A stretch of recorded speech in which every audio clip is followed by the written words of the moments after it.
Hello friends, welcome to Xmart study 2.0 YouTube channel. साथियों, Bihar police का exam तिथि घोषित हो चुका है। जैसा कि आप सभी को पता है, पेपर आपका 1 अक्टूबर, 7 अक्टूबर और 15 अक्टूबर को होगा। देखिए, 3 दिन आपका पेपर होगा। हर एक दिन 2-2 शिफ्ट में पेपर होने वाला है, यानी टोटल 6 शिफ्ट में आपका पेपर होगा। आज इस क्लास में बिहार पुलिस कांस्टेबल एग्जाम 2023 के लिए टॉप 100 जीके जीएस के क्वेश्चंस लाए हैं।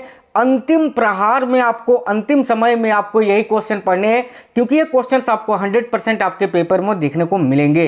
तो चलिए बिना देरी किए हुए क्लास शुरू करेंगे। आपको बता दें, इस क्लास में मैंने सारा ही क्वेश्चन सिलेक्टेड और इंपॉर्टेंट लिया है, जो क्वेश्चंस आपको एग्जाम सेंटर में देखने को मिलेंगे।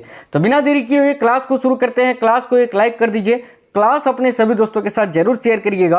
आप में से कोई भी साथी नए हैं, चैनल को सब्सक्राइब करके बेल आइकन को ऑन कर लेना, इससे सारे क्लासेस की नोटिफिकेशन आएगी। तो चलिए देखते हैं क्वेश्चन। पहला क्वेश्चन है, न्याय दर्शन की रचना किसने की थी? बहुत ही इंपॉर्टेंट क्वेश्चन है। बहुत ज़्यादा बार ये एग्जाम में ये क्वेश्चन जो है बार बार पूछा जाता है।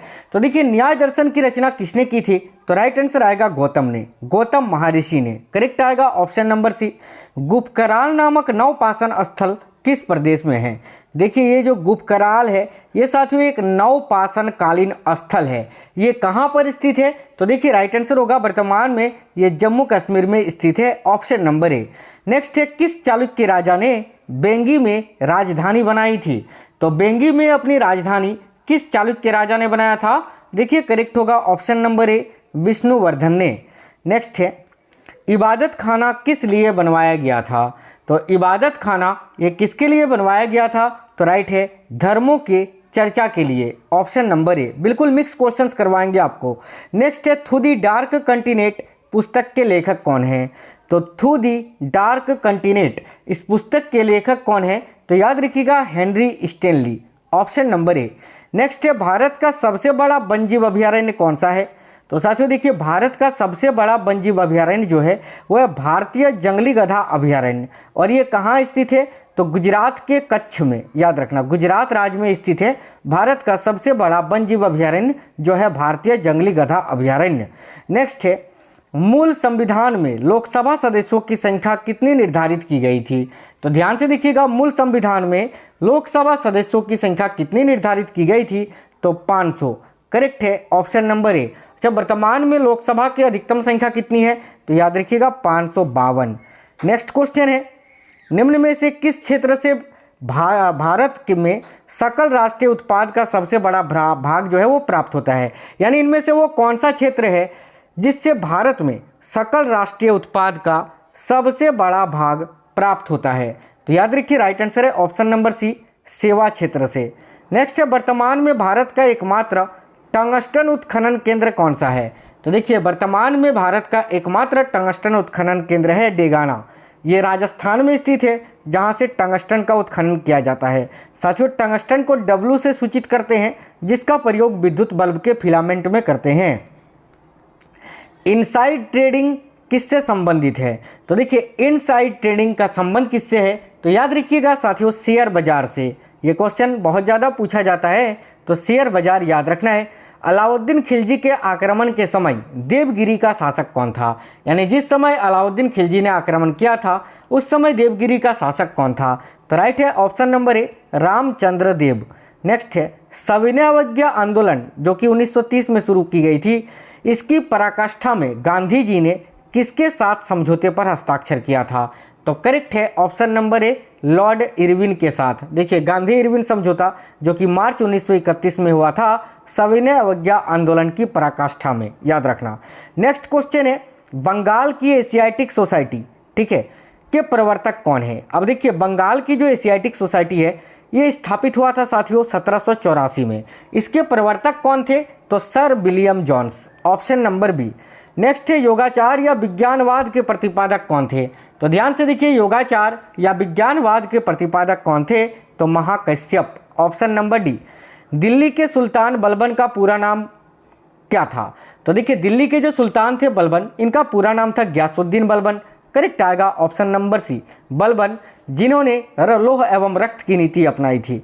अगला क्वेश्चन है, अशोक का अभिलेख भारतीय उपमहाद्वीप के बाहर भी पाया गया है, निम्नलिखित में से किस देश में यह पाया गया है? यानी अशोक का अभिलेख भारत के बाहर इनमें से किस देश में पाया गया है? तो राइट है ऑप्शन नंबर ए, अफगानिस्तान में।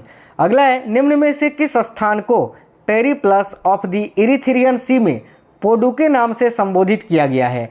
तो याद रखिएगा अरिका मेडू को। राइट है ऑप्शन नंबर बी। गुप्त किसके सामंत थे? यानी गुप्त शासक जो थे वो किसके सामंत थे? तो देखिए राइट है ऑप्शन नंबर बी, कुषाणों के। आदि काव्य की संज्ञा किसे दी जाती है? तो साथियों ध्यान से देखिएगा, आदि काव्य की संज्ञा रामायण को दी जाती है और महाभारत को महाकाव्य की संज्ञा दी जाती है। याद रखिएगा, महाभारत को महाकाव्य और रामायण को आदि काव्य। नेक्स्ट क्वेश्चन है, कृष्णदेव राय ने आमुक्तमाल्यद काव्य की रचना किस भाषा में की थी? तो देखिए कृष्णदेव राय जो कि विजयनगर साम्राज्य के राजा थे, इन्होंने आमुक्तमाल्यद काव्य की रचना तेलुगु भाषा में की थी। याद रखिए option number C, Telugu. Maratha काल में स्थायी घुड़सवार सेना एवं अस्थायी घुड़सवार सेना क्या कहलाती थी? तो ध्यान से देखिएगा, मराठा काल में जो स्थायी घुड़सवार सैनिक होते थे उनको पागा के नाम से जाना जाता था और जो अस्थायी घुड़सवार सैनिक होते थे उनको बरगीर एवं सिलहदार कहा जाता था। अगला क्वेश्चन है, हल्दी घाटी का युद्ध कब लड़ा गया था? तो देखिए हल्दी घाटी का युद्ध जो है ये अकबर और महाराणा प्रताप के बीच लड़ा गया था। कब? तो 1576 ईस्वी में। Option number B. मोहनजोदड़ो कहाँ स्थित है? तो साथियों ध्यान से देखिए, मोहनजोदड़ो ये सिंध में स्थित है। ऑप्शन नंबर बी करेक्ट है, सिंध। नरसिंह मेहता कहाँ के प्रसिद्ध संत थे? तो ध्यान से देखिए, नरसिंह मेहता कहाँ के प्रसिद्ध संत थे? तो गुजरात के। ऑप्शन नंबर ए। नेक्स्ट है, किस कंपनी ने सर्वप्रथम भारत में रेल सेवा प्रारंभ की थी? तो देखिए इनमें से वो कौन सी कंपनी है जिसने सर्वप्रथम भारत में रेल सेवा को प्रारंभ किया था? तो राइट आएगा option number D, great Indian peninsular railway ने। नेक्स्ट है, निम्नलिखित में से कौन सी एक झील तंजानिया एवं युगांडा के बीच अंतर्राष्ट्रीय सीमा बनाती है? तो करेक्ट आएगा साथियों विक्टोरिया झील। ऑप्शन नंबर सी। नेक्स्ट है, एंथ्रोपोज्योग्राफी अथवा मानव भूगोल के लेखक कौन है? तो एंथ्रोपोज्योग्राफी अथवा मानव भूगोल इसके लेखक कौन है? तो याद रखिएगा रैटजेल। Option number B. अगला क्वेश्चन है, निम्नलिखित में से कौन सा देश एक वर्ष में सर्वाधिक मात्रा में कच्चे तेल का उत्पादन करता है?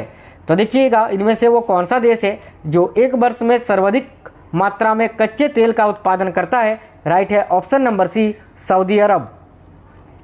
समान वर्षा की मात्रा वाले स्थानों को मिलाने वाली रेखा को क्या कहा जाता है? तो समान वर्षा की मात्रा वाले स्थानों को मिलाने वाली रेखा को आइसोहाइट कहा जाता है। याद रखिएगा ऑप्शन नंबर बी। जर्मनी स्थित किल नगर को, या देखिए जर्मनी स्थित किल नगर में निम्न में से कौन सा सर्वाधिक महत्वपूर्ण उद्योग है? तो साथियों ध्यान से देखिए, जर्मनी स्थित किल नगर में निम्न में से कौन सा सर्वाधिक महत्वपूर्ण उद्योग है? तो याद रखना राइट है ऑप्शन नंबर सी, पोत निर्माण उद्योग। अगला क्वेश्चन है, सिटी ऑफ रेड्स के नाम से कौन सा नगर जाना जाता है? तो ध्यान से देखिएगा, सिटी ऑफ रेड्स के नाम से किस नगर को जाना जाता है? तो मैक्सिको सिटी को। साथियों ये विश्व जीके के क्वेश्चन है जो कि बहुत ज़्यादा पूछा जाता है। अगला है, जो ऊर्जा पृथ्वी की सतह के नीचे संचित ऊर्जा को काम में ला सकती है उसको क्या कहा जाता है? तो करेक्ट आएगा भूतापीय ऊर्जा। Option number D. अगला क्वेश्चन है, विश्व में किस महाद्वीप में आदिम जातियों की सर्वाधिक जनसंख्या पाई जाती है? यानी विश्व का वो कौन सा महाद्वीप है जहां पर सर्वाधिक जनसंख्या में आदिम जातियां पाई जाती है, यानी आदमखोर इंसान को खाने वाली जातियां? तो राइट है अफ्रीका महाद्वीप में। बिल्कुल मिक्स क्वेश्चंस आपको करवाएंगे इस क्लास में। अगला क्वेश्चन है, ज्वार भाटा की उत्पत्ति निम्नलिखित में से किसका प्रभाव अधिक होता है? अब देखिए ज्वार भाटा कब आता है? जब सूर्य, पृथ्वी और चंद्रमा तीनों एक ही रेखा में होता है तब ज्वार भाटा आता है। लेकिन क्वेश्चन में पूछा है कि ज्वार भाटा की उत्पत्ति में निम्नलिखित में से किसका प्रभाव अधिक होता है? तो याद रखिएगा चंद्रमा का। Option number C. अगला, विश्व में उर्वरकों का सर्वाधिक प्रयोग कहाँ होता है? तो विश्व में उर्वरकों का सर्वाधिक प्रयोग होता है साथियों चीन में। Option number B. देखिए मूल्य अनुसार भारत का निर्यात विश्व के कुल निर्यात व्यापार का कितना प्रतिशत है? तो राइट आंसर आएगा 2%। याद रखिएगा। नेक्स्ट क्वेश्चन है, जैसे जैसे अर्थव्यवस्था विकसित होती है राष्ट्रीय आय में तृतीय क्षेत्र का अंश क्या होता है? तो राइट है ऑप्शन नंबर सी, बढ़ता जाता है। अगला क्वेश्चन है, मुद्रास्फीति को स्थायी रूप से किस प्रकार से नियंत्रित किया जा सकता है? तो देखिए साथियों इकोनॉमिक्स का क्वेश्चन है, मुद्रास्फीति को स्थायी रूप से किस प्रकार नियंत्रित किया जा सकता है? तो ऑप्शन नंबर सी राइट होगा, मुद्रा आपूर्ति की वृद्धि कर उसको नियंत्रण करके, यानी करेक्ट आंसर हो जाएगा ऑप्शन नंबर सी। चलिए अगला क्वेश्चन है, बुद्ध और मीराबाई के जीवन दर्शन में मुख्य साम्य था क्या? यानी गौतम बुद्ध और मीराबाई के जीवन दर्शन में इनमें से किस चीज़ की समानता थी? तो राइट है ऑप्शन नंबर सी, संसार दुखपूर्ण है। इन दोनों का मानना था कि संसार दुखपूर्ण है, संसार दुखों से भरा हुआ है। अगला है 800 ईसा पूर्व से 600 ईसा पूर्व का काल किस युग से जुड़ा हुआ है? तो साथियों ध्यान से देखिए, 800 ईसा पूर्व से 600 ईसा पूर्व का काल ये किस युग से जुड़ा है? तो ब्रह्मांड युग से, ऑप्शन नंबर ए। अगला है वर्ष 1905 में बम्बई में भारत सेवक समाज की स्थापना किसने की थी? तो राइट आंसर हो जाएगा गोपाल कृष्ण गोखले ने। याद रखिएगा 1905 में बम्बई में भारत सेवक समाज की स्थापना गोपाल कृष्ण गोखले ने की थी। देखिए अगला क्वेश्चन है, सकलोतरापतनाथ किसे कहा गया है? यानी इनमें से किसको सकलोतरापतनाथ कहा गया है? तो करेक्ट आएगा साथियों हर्षवर्धन को, ऑप्शन नंबर बी। नेक्स्ट है, भारत में बीबी का मकबरा कहाँ स्थित है? तो ध्यान से देखिए, भारत में बीबी का मकबरा कहाँ स्थित है? तो राइट आएगा ऑप्शन नंबर सी, औरंगाबाद में। रजिया सुल्तान किसकी बेटी थी? तो साथियों ध्यान से देखिए, रजिया सुल्तान ये किसकी बेटी थी? तो करेक्ट आएगा ऑप्शन नंबर ए, इल्तुतमिश की। नेक्स्ट है, निम्नलिखित संगठनों में से किसने शुद्धि आंदोलन का समर्थन किया था? तो इनमें से वो कौन सा आंदोलन है जिसने शुद्धि आंदोलन का समर्थन किया था? याद रखिएगा आर्य समाज ने।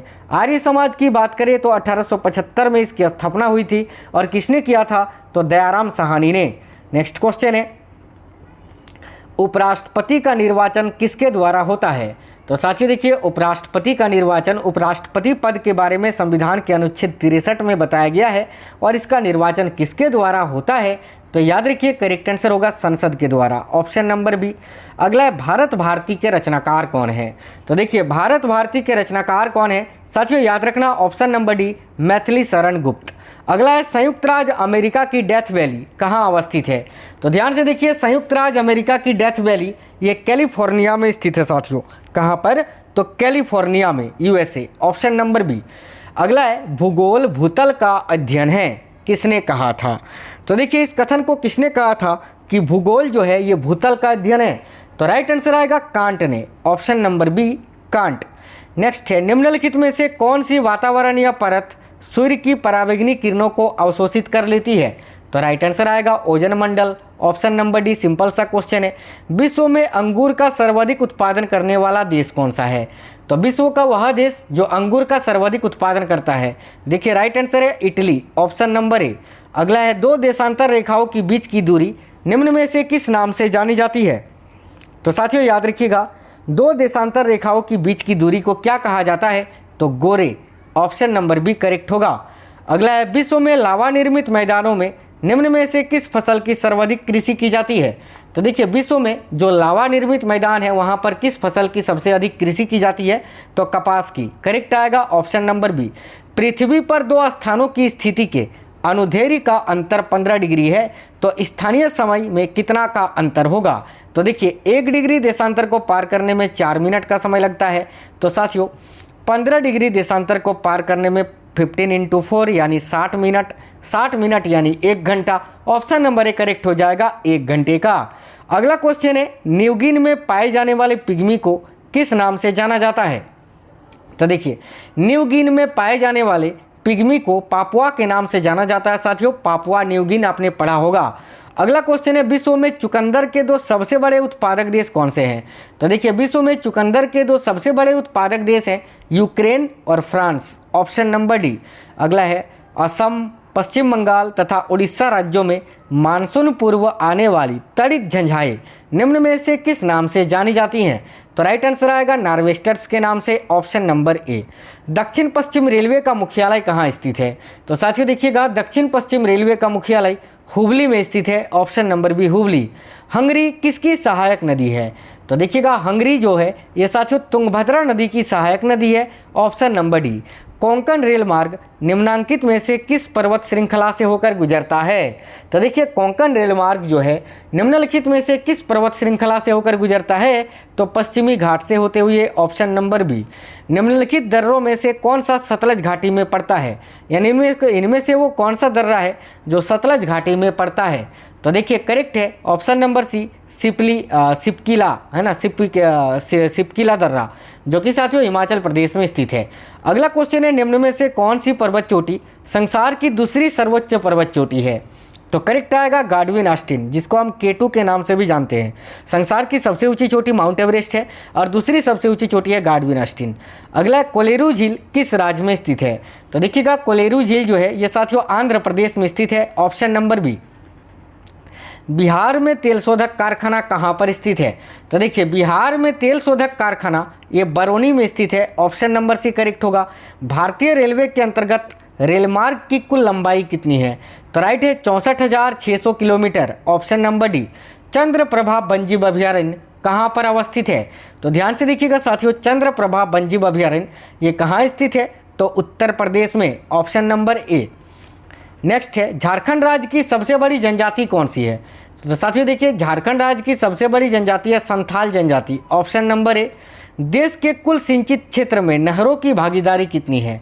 तो याद रखिएगा देश के कुल सिंचित क्षेत्र में नहरों की कुल भागीदारी कितनी है? तो राइट आंसर हो जाएगा 31.1%, option number A correct answer है।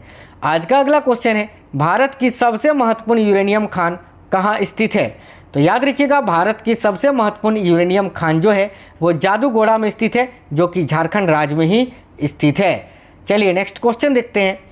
तो अगला क्वेश्चन है निम्नलिखित में से, देखिए निम्नलिखित में से किस भारतीय राज्य की समुद्र तटीय सीमा सबसे छोटी है? तो राइट आंसर होगा ऑप्शन नंबर ए गोवा की। और अगर पूछे किस भारतीय राज्य की समुद्र तटीय सीमा सबसे बड़ी है तो याद रखिएगा गुजरात की। ठीक है, नेक्स्ट क्वेश्चन है, नेक्स्ट है भारत में एल्युमिनियम उपकरण की स्थापना हेतु आवश्यक न्यूनतम मापदंड बॉक्साइट और इनमें से किसकी उपलब्धता होती है? तो देखिए भारत में अगर एल्युमिनियम कारखाना लगाना है तो उसके लिए बॉक्साइट तो होना ही चाहिए जो कि एल्युमिनियम का अयस्क है, इसके साथ साथ विद्युत की उपस्थिति होनी चाहिए, ऑप्शन नंबर बी करेक्ट होगा विद्युत। अगला कौन सा रोग है जो कि कीट के काटने से होता है? तो देखिएगा राइट आंसर होगा डेंगू, जो कि मच्छर के काटने से होता है। अगला क्वेश्चन है निम्नलिखित में से किस समूह के जीवों के डूबने से हुई मृत्यु का पता लगाने में महत्वपूर्ण है? यानी इनमें से वो कौन सा समूह के जीव है जिससे डूबने से हुई मृत्यु का पता लगाने में महत्वपूर्ण होता है? तो राइट आंसर आएगा डायमट, ऑप्शन नंबर डी। अगला है तितलियों का अध्ययन क्या कहलाता है? तो साथियों तितलियों का अध्ययन विज्ञान की किस शाखा में किया जाता है? तो राइट आंसर होगा लेप्डेटेरियोलॉजी में, ऑप्शन नंबर सी।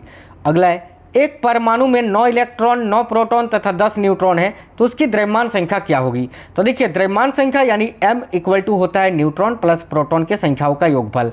देखिए यहाँ न्यूट्रॉन की संख्या दी हुई है 10 और प्रोटॉन की संख्या दी हुई है 9, इन दोनों को जोड़ दीजिए, क्या आंसर आएगा 19। तो यही आपका आंसर होगा ऑप्शन नंबर डी। चलिए अगला है सोते समय रक्तदाब में क्या परिवर्तन होता है? तो देखिए जब इंसान सोता है तो उसका रक्तदाब जो होता है वो घट जाता है साथियों, ऑप्शन नंबर बी घटता है। मेंडल ने आनुवांशिकी के नियम निम्न में से कौन से पौधे पर अनुसंधान करके दिए थे? तो करेक्ट आएगा मटर के पौधे पर, ऑप्शन नंबर ए। एसआई पद्धति में लेंस की शक्ति की इकाई क्या है? तो देखिए एसआई पद्धति में लेंस की शक्ति का मात्रक होता है डायोप्टर, ऑप्शन नंबर बी। पीतल मिश्र धातु है किसकी? तो साथियों ध्यान से देखिएगा पीतल किसकी मिश्र धातु है? तो राइट आएगा ऑप्शन नंबर सी तांबा एवं जस्ता की। चटका हुआ कांच चमकीला प्रतीत होता है क्यों? तो ध्यान से देखिए चटका हुआ कांच चमकीला प्रतीत होता है किसके कारण? तो पूर्ण आंतरिक परावर्तन के कारण, टोटल इंटरनल रिफ्लेक्शन के कारण। निम्नलिखित में से कौन एक शरीर को गर्म रखने हेतु उत्तरदायी होता है? यानी इनमें से कौन शरीर को गर्म रखने हेतु उत्तरदायी होता है? राइट आएगा ऑप्शन नंबर सी बसामय उत्तक। माइक्रोसॉफ्ट कंपनी के संस्थापक कौन हैं?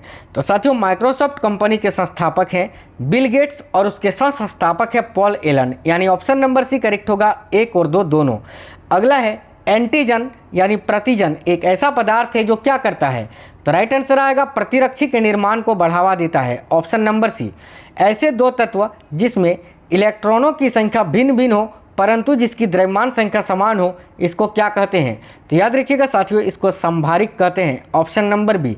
अगला है चींटी या मधुमक्खी के काटने पर उसके डंक में निम्न में से कौन सा द्रव्य पाया जाता है? तो देखिए जब चींटी या मधुमक्खी डंक मारती है तो उसके डंक में फॉर्मिक अम्ल पाया जाता है साथियों, फॉर्मिक एसिड। नेक्स्ट है एमएस वर्ड प्रयोग किया जाता है किसके लिए? तो एमएस वर्ड का प्रयोग किस लिए होता है? तो पदांश डाटा संशोधन हेतु, ऑप्शन नंबर बी। वह वैज्ञानिक जिसने परमाणु सिद्धांत की खोज की थी? तो राइट आंसर आएगा John Dalton, option number C. अगला है कीड़ों तथा हानि पहुंचाने वाले तत्वों को घरों से दूर भगाने के लिए किसको प्रयोग में लाया जाता है? तो देखिए, कीड़ों तथा हानि पहुंचाने वाले तत्वों को घरों से दूर भगाने के लिए किसको प्रयोग करते हैं या किसको प्रयोग में लाया जाता है? तो अल्ट्रासोनिक तरंग का, ऑप्शन नंबर ए। अगला है, 1 ग्राम वसा में कितनी ऊर्जा प्राप्त होती है? तो ध्यान से देखना, 1 ग्राम वसा से 9 किलो कैलोरी ऊर्जा प्राप्त होती है, ऑप्शन नंबर सी। पैराफिन किसका उप उत्पादक है? तो साथियों, पैराफिन किससे प्राप्त होता है? तो पेट्रोलियम परिशोधन से, ऑप्शन नंबर ए करेक्ट हो जाएगा। अगला, निम्न में से किस वंश में विषम बीजाणुता पाई जाती है? तो देखिए, मार्सिलिया जो समूह है साथियों, मार्सिलिया में विषम बीजाणुता पाई जाती है। मार्सिलिया जो कि पादप का एक समूह है, याद रखना। अगला है, जिब्रेलिन पृथक किया गया किससे? तो जिब्रेलिन को किससे अलग किया गया था? तो एक कवक से, राइट आएगा ऑप्शन नंबर बी। एनिलीन के शुद्धिकरण के लिए किस विधि का उपयोग होता है? तो देखिए, एनिलीन के शुद्धिकरण के लिए किस विधि का उपयोग होता है? राइट आएगा साथियों, भाप श्रवण विधि का, ऑप्शन नंबर ए। मनुष्य की आंत में रहने वाला एक कोशिकीय आरोग्यजनक परजीवी प्रोटोजोआ कौन सा है? तो देखिए, मनुष्य की आंत में रहने वाला एक कोशिकीय आरोग्यजनक परजीवी प्रोटोजोआ है ई कोलाई यानी एसरिसिया कोलाई। अगला है, परागकणों का अध्ययन होता है किसमें? तो ध्यान से देखिए, परागकणों का अध्ययन विज्ञान की किस शाखा में होता है? तो पेलिनोलॉजी में, ऑप्शन नंबर भी करेक्ट होगा। मानव निर्मित तत्व की पहचान कीजिए, इनमें से कौन सा एक मानव के द्वारा निर्मित किया गया तत्व है? तो राइट आएगा ऑप्शन नंबर सी, कैलिफोर्नियम। अगला है, शीशे के संचयन वाले सेल में किस अम्ल का प्रयोग होता है? तो साथियों देखिए, शीशे के संचयन वाले सेल में किस अम्ल का प्रयोग होता है? तो राइट है ऑप्शन नंबर डी, सल्फ्यूरिक अम्ल का। अगला है, दोष युक्त वृक्क वाले व्यक्तियों के लिए अपोहन का उपयोग किया जाता है, इसमें निहित प्रक्रम कौन सा होता है? यानी देखिए, जिसका किडनी की समस्या होती है साथियों, उसके लिए डायलिसिस यानी अपोहन का उपयोग करते हैं। इसमें निहित जो प्रक्रम है वो होता है परासरण, ऑप्शन नंबर भी करेक्ट होगा। अगला है, वह उत्तक जो द्वितीयक वृद्धि के लिए उत्तरदायी है, तो करेक्ट होगा ऑप्शन नंबर सी, कैम्बियम। विश्व में सर्वाधिक कंप्यूटरों वाला देश कौन सा है? यानी विश्व में सर्वाधिक कंप्यूटर किस देश के पास है? तो राइट आएगा संयुक्त राज्य अमेरिका के पास, ऑप्शन नंबर सी। अंतिम क्वेश्चन है आज के क्लास का, ऑन्कोलॉजी में किसका अध्ययन किया जाता है? तो देखिए, ऑन्कोलॉजी के अंतर्गत किसका अध्ययन किया जाता है? तो देखिए, करेक्ट आएगा स्तनपायी प्राणी का, ऑप्शन नंबर से, माफ करना, स्तनपायी, ऑन्कोलॉजी ना, एक सेकंड साथियों, ऑन्कोलॉजी में कैंसर का अध्ययन किया जाता है, ऑप्शन नंबर भी करेक्ट आंसर होगा, कैंसर का, कर्क रोग का। ठीक है, तो साथियों बहुत ही इंपॉर्टेंट क्वेश्चंस थे बिहार पुलिस के लिए, एक्सपेक्टेड क्वेश्चन। तो आपको क्लास कैसा लगा है आप जरूर कमेंट बॉक्स में बताइए। क्लास अपने सभी दोस्तों के साथ जरूर शेयर करिए। साथियों, बिहार पुलिस के लिए बहुत ही ज़्यादा टॉपिक वाइज और बहुत ही इंपॉर्टेंट टॉपिक और मैराथन क्लासेस मैंने करवाए हैं। इस चैनल में जाइए, आपको सारे क्लासेस मिल जाएंगे, जाकर देख लीजिए। 100% आप एग्ज़ाम फतेह कर दोगे इस बार। चले फिर, आपका पेपर 1, 7 और 15 अक्टूबर को है। आप सभी को ऑल द बेस्ट। जय हिंद साथियों, वंदे मातरम।